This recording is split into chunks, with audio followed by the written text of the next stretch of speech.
Hello, sir. I am Dr. Frank Villiarmo. I would like to examine Michael Coltrane. Good afternoon, doctor. Let me see.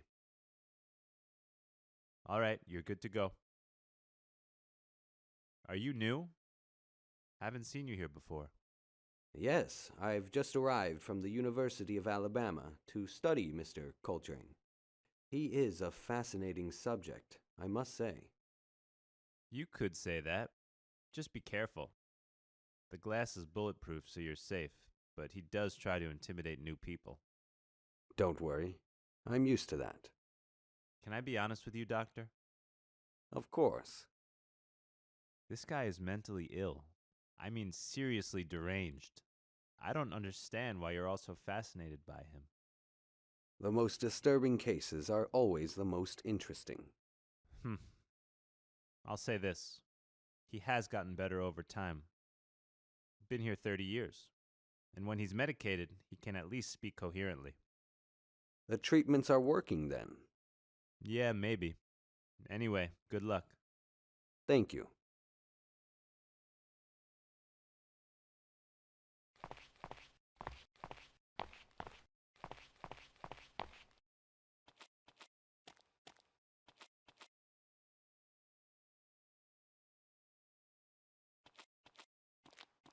Hello?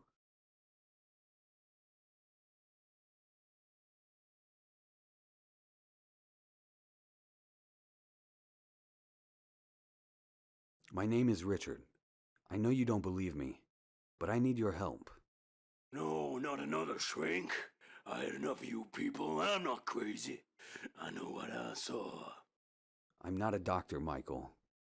I just want to hear your story. I want to know what you saw back in the 80s.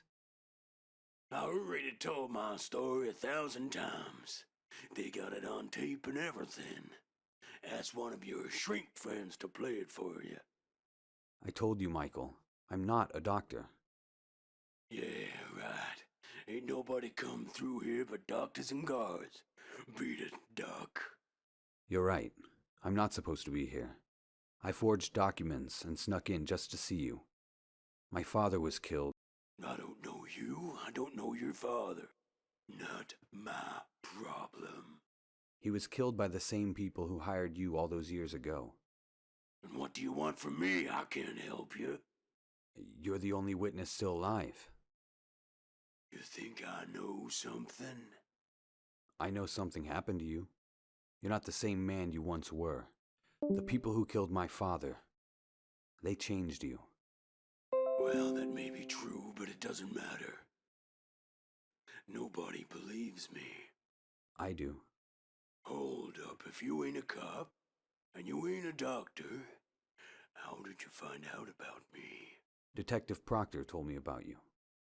Proctor, yeah, that guy, he's still alive. More or less. Listen, Michael. I risked a lot just coming here. You're the only one who can help me. Please, I beg you. Tell me everything you know about these people. I don't think you're crazy. I trust you. So please, trust me. All right then.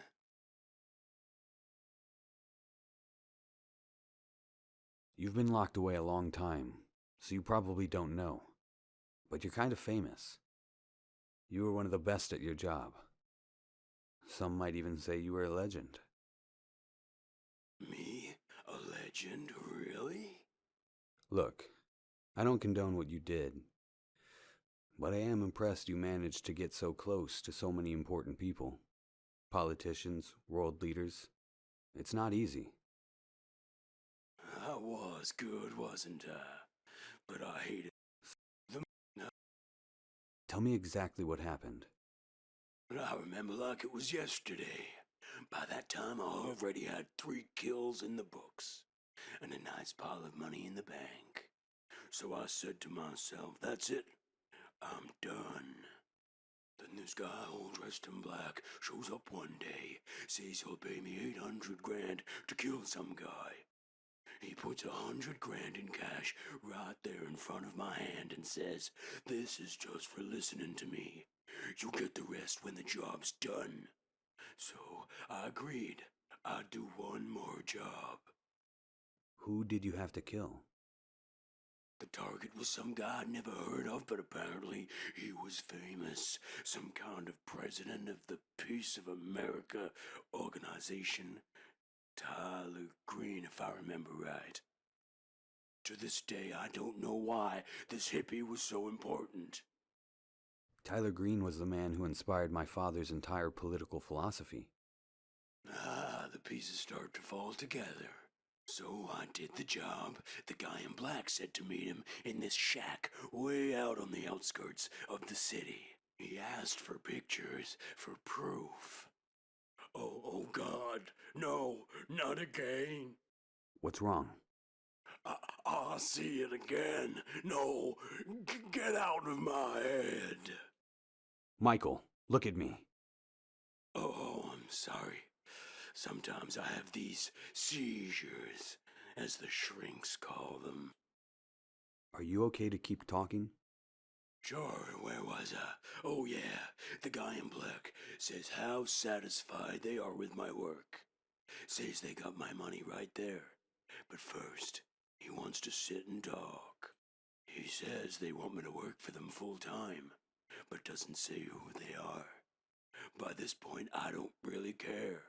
Mafia, CIA, the Russians, whatever. I just wanted to get my money and get out of there. And then it happened. The room was quiet. Kinda like this room right now. But then it got too quiet. No sound at all. He started talking again, but his mouth was closed. What do you mean?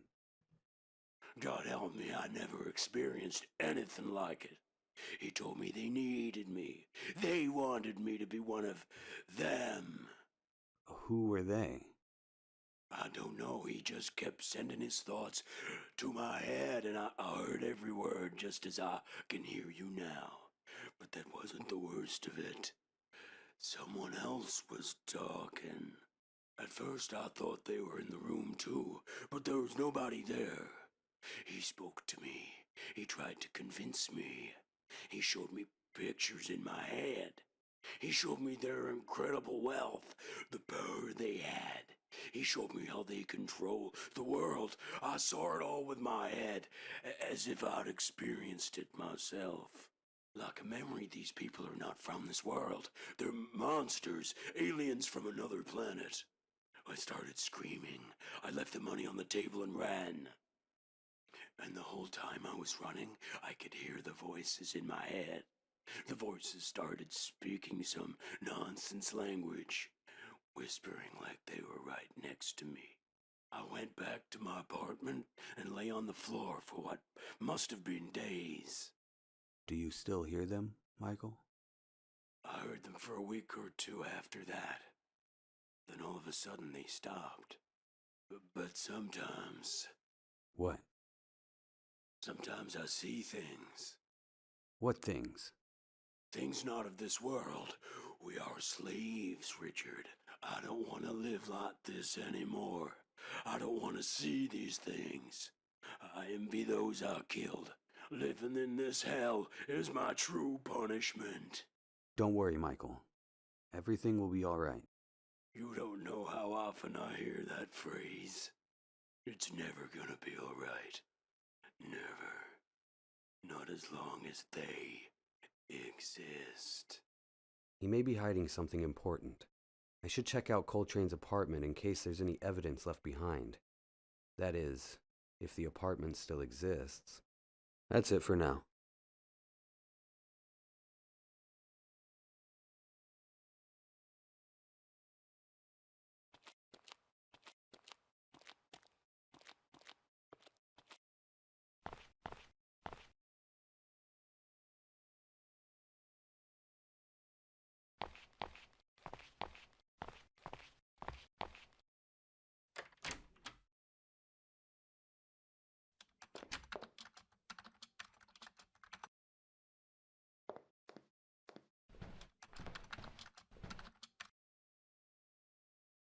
Hey, just me.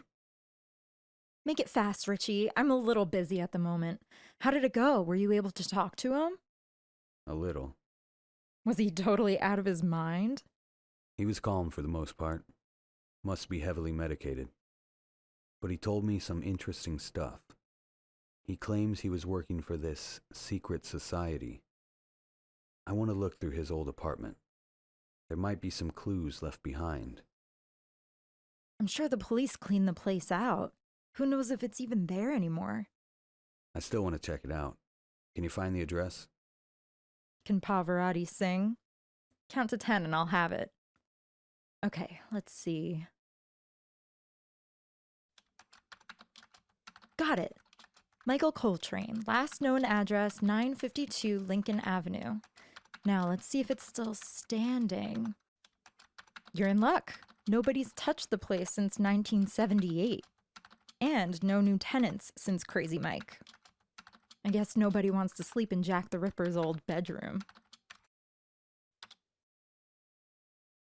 All the same, be careful. That's a rough neighborhood. The place is probably crawling with junkies. Thanks, I will. And hey. Yeah? I've been thinking about everything you told. Thanks. I don't want. Yeah. I'll.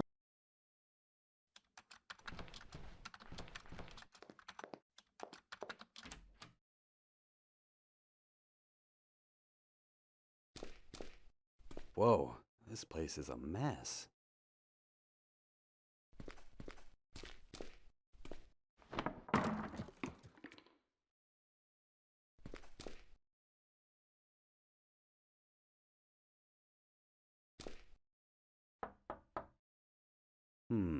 It seems hollow.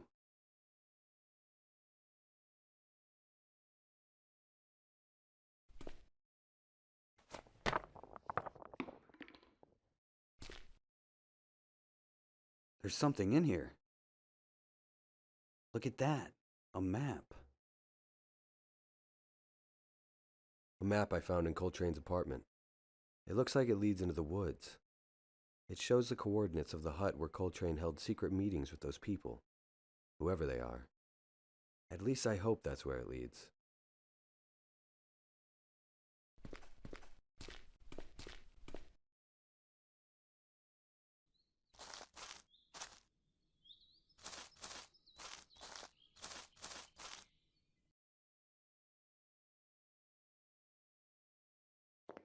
I'll take this piece of rope.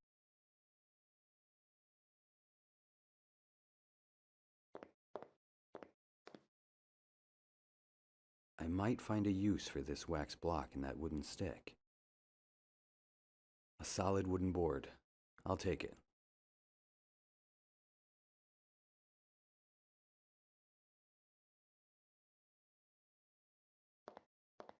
Richard, this is a bad idea. Please try not to burn down the whole forest.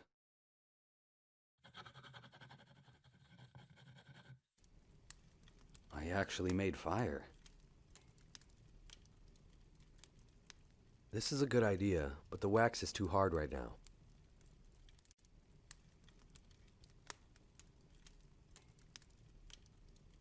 Nice. I've melted the wax. Call me a craftsman. I actually made myself a candle.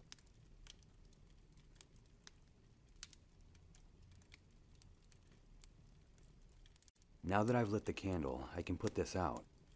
I don't want to be responsible for a forest fire.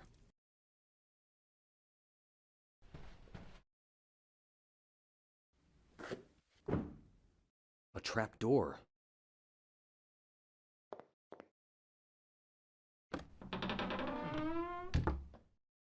Well, well, well. What do we have here? A secret door. I wonder what's down below.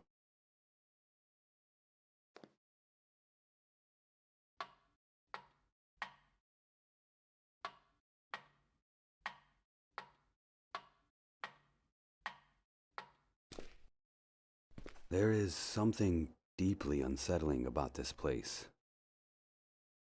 I don't like it. I should look around and get back to the city as soon as possible.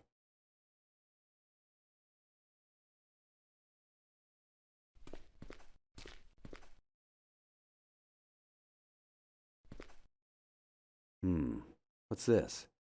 These two pieces of paper have some interesting symbols on them. They appear to be different languages, though. I wonder what they mean.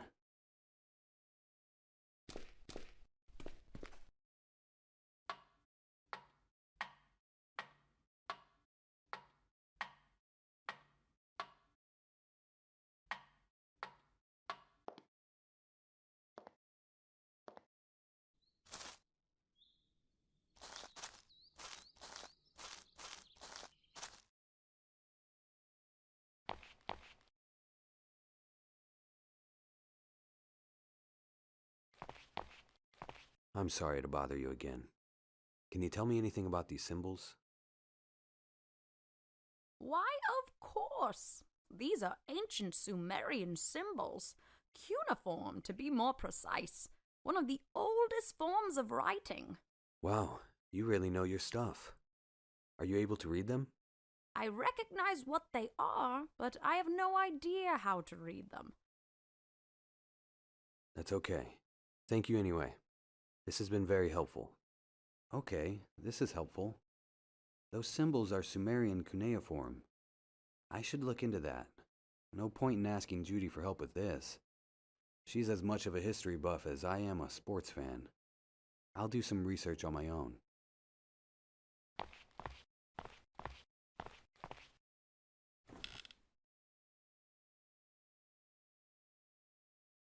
Keyword, Sumerian. Let's see what this library has. Here's the most recent article, published a year ago. It says, From Archaeology to Psychiatry, Professor Dr. Cornelius Blake, Ph.D., a talented professor from St. George's University, is a well-known biologist. The professor's academic interests, however, extend beyond the biology courses he teaches at the university level. Blake's research in biology has made him a contender for the Nobel Prize, but he is also a historian and one of the nation's top experts on ancient Sumer and Egypt. He is one of a handful of people in the United States capable of translating ancient Sumerian cuneiform, from which he has received several awards. His accomplishments do not end there. He is also a brilliant mind in psychology and psychiatry.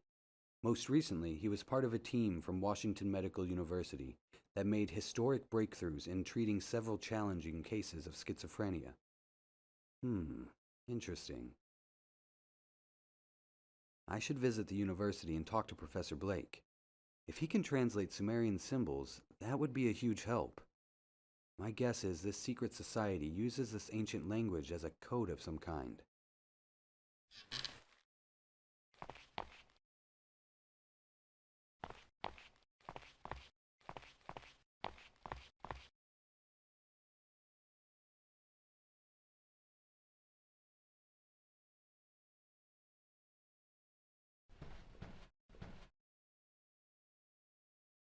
I don't need that.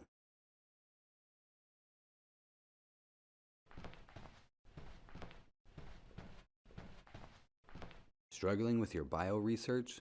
Let me do it for you. Available for all types of research. Price is negotiable. 555-213-6897. Brian Kosloff. I don't think I need to call him right now.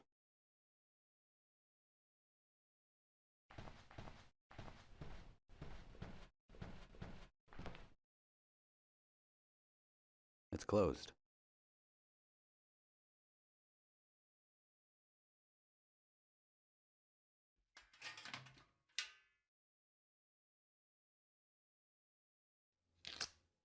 There was a loose wire. I didn't even have to pull very hard on it.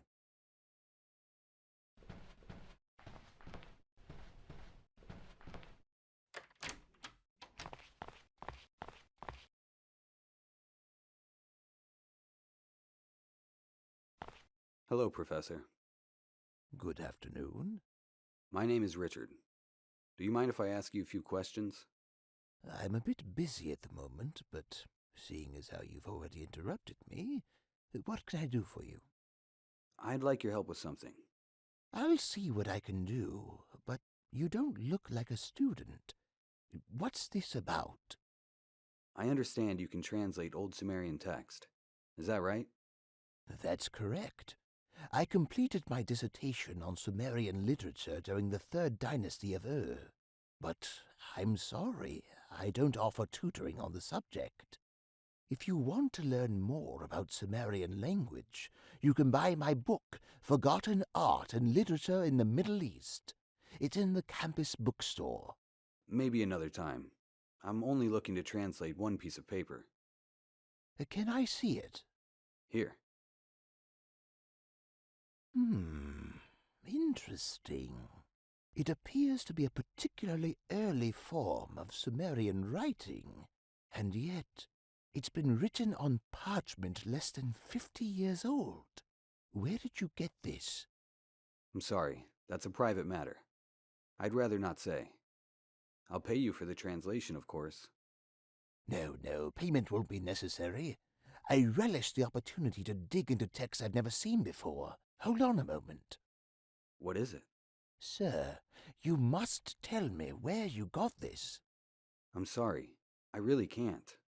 I just need time to translate it. Of course, when can I come by to... If you'll excuse me, I really must get back to work. Just let me know when I should be... Yes, come back in a day or two. Oh, okay. Thank you, Professor. Not a problem.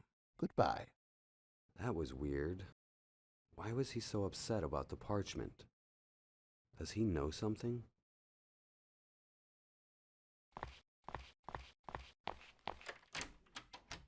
I better call Judy and have her check him out.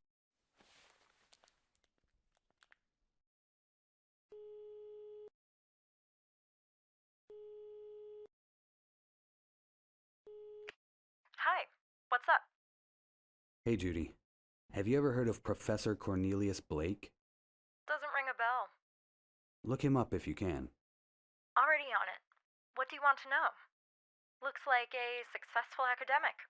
He's got degrees in science, history, literature, a lot of writing credits in journals, teaches college classes. You don't think he's one of the bad guys, do you? No, not really. After I spoke to Crazy Mike, I started poking around and found a piece of parchment with symbols on it. Turns out it was written in ancient Sumerian. Okay, and? And Blake is the only one who can translate the text. Oh my god, please get to the point. This is so boring. I found the parchment in an old shack where Crazy Mike made a deal with a man from a secret society. I think they're the ones responsible for these murders. Okay, I'm back in. When Blake saw the parchment, he started acting weird. Like he recognized it. Like he knew something. Interesting. What do you need from me? Take a closer look at him. I don't know, try hacking the campus closed-circuit cameras or something. He's drinking coffee right now? He takes it with milk and 2 sugars. Hold on, make that 3 sugars. Wow, you're too good. You're right. I am too good for you. Stop trying to butter me up. Yeah, sure. Thanks, Judy. Let me know if anything happens, okay? Oh god, he's on his 4th pack of sugar. Are those Splendas? Jesus. Judy.